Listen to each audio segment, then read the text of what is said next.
What's up everybody, I'm MJ and you're watching MJ's Tech Talk, the place where I talk tech. And today I'm coming at you with another video. In this video, I plan to show you how to upgrade the RAM in a 27-inch 2019 iMac 5K. Coming at you now.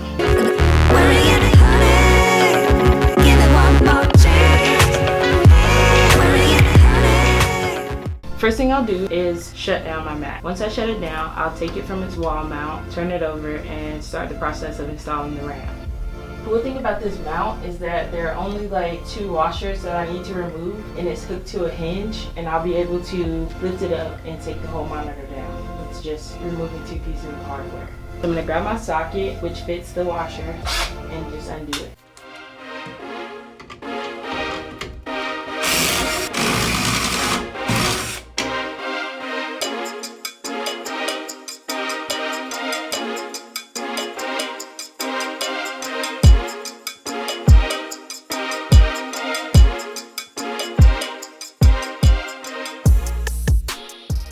Now that I have this guy taken down from the wall mount, I'm gonna go ahead and install the RAM. I have this is 32 gigabytes of RAM, and I'm going to leave in the existing 8 gigabytes of RAM that come with the iMac, and that will give me a total of 40 gigabytes of RAM. The reason why you would want to upgrade the RAM on a Mac is to give it more random access memory. And what that means is that when you're running different programs, it will give you a little more processing power. The iMac uses RAM to be able to run multiple projects and multiple things at a time. With 8 gigabytes of RAM, that's pretty much bare minimum for me to have multiple applications open at a time and still have enough memory. By upgrading to 40 gigabytes of RAM, I'll be able to run multiple projects at a time and dramatically increase my speed. That speed increase is going to give me a boost in productivity for both searching the web as well as having multiple applications open. I'm going to put the computer face down on the tile, but before I do that, I'm going to disconnect everything that's connected. Once I shut it down, I unplugged it, took it from its wall mount, and that gives it enough time to cool all the way down because the components inside of a Mac run kind of hot when it's running. So I was definitely wanting to allow it time to cool, and then I'll open up the back door and show you guys how it works.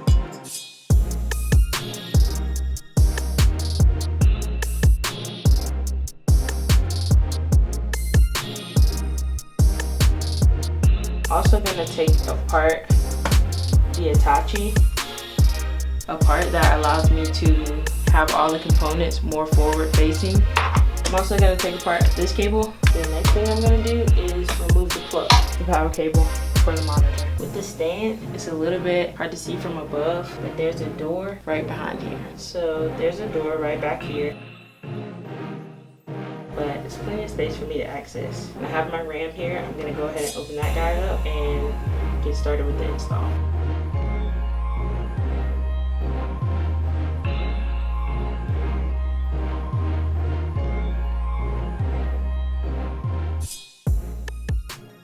Now that I have everything set up, there's a small slot right inside of the port where your plug plugs in, your power cable goes in, and you gotta push down a little bit hard, square on that button. So I use the tool that I use for my camera stuff, and even inside of the lid, it shows you a little bit about how to install the RAM. So there's like photos and arrows that indicate how to open the RAM slots. So there's some retaining clips, and you press outward and your RAM slots pop up so that you can access. So there's currently 2 cards already in the slot, and these are the 8 gigabytes of RAM that it comes with, and I'm going to add 2 additional slots of RAM. So be careful to line it up with the notch facing the right or closer to the right. That way you're able to lock it in.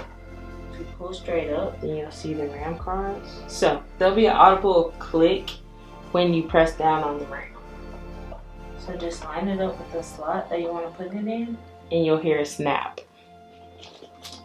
So just line it up to the slot that you want to put it in. You should have this part facing out.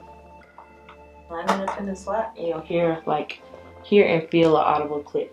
So as you can see, I have the 2 original card slots that came with the Mac that produced the 8 gigabytes, and the 2 card slots that I added, which give you 40 gigabytes total now that I've upgraded. So it's pretty easy to slide it in.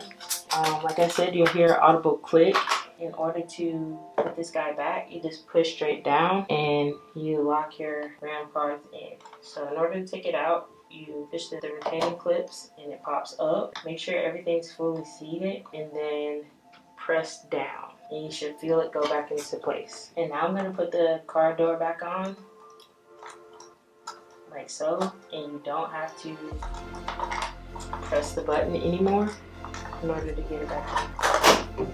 And you'll hear it click. I'm super stoked that I have the RAM upgraded. Apple says that it takes about 30 seconds to reinitialize a new RAM. So you'll see your screen stay black with the Apple in the middle and load when you first start it back up. So that's nothing to worry about. It started up just fine. I was able to log in, and now we're gonna check our handiwork. I'm gonna navigate on the screen. Before the RAM upgrade, if you went to About Mac, you would find that I had 8 gigabytes of RAM. So the true test now, if this RAM is working, I'll go there and I should navigate and see a different amount of RAM than I saw before. So I'm gonna go here on my screen to About This Mac, and it says memory 40 gigabyte 2667 megahertz DDR4. So that's great. What we were able to accomplish by doing this was give it a custom amount of RAM. So the 8 gigabytes is what comes standard with the 5K 2019 iMac. By doing it myself, like a DIY RAM upgrade, I was able to save a lot of money. I'll link down below the exact RAM kit that I purchased, and also probably like drop like the price savings or something somewhere in that video. Had I gotten a 32 gig RAM upgrade from Apple versus how much it costs to get it DIY and do it yourself. So I bought it from Amazon. I ordered it, came to my door. You saw everything step by step, what it takes to upgrade the RAM. And I was able to do basically get custom amount of RAM because there's not an option to buy 40 gigabytes on an iMac. So it's the combination of me buying 32 additional gigabytes and having the 8 that are native with the system. Thanks so much for watching. This was a lot of fun. This is the kind of tech stuff I like doing. So just buying stuff, upgrading stuff, doing stuff. And if you like this kind of content, make sure you give me a big thumbs up and comment down below what you like about the video. If you hated the video, make sure you give me a thumbs down and comment down below what you hate about the video. If you haven't already, make sure you hit subscribe. And once you do, click the bell. That way you'll be notified every time I post new content. Thanks so much. Peace.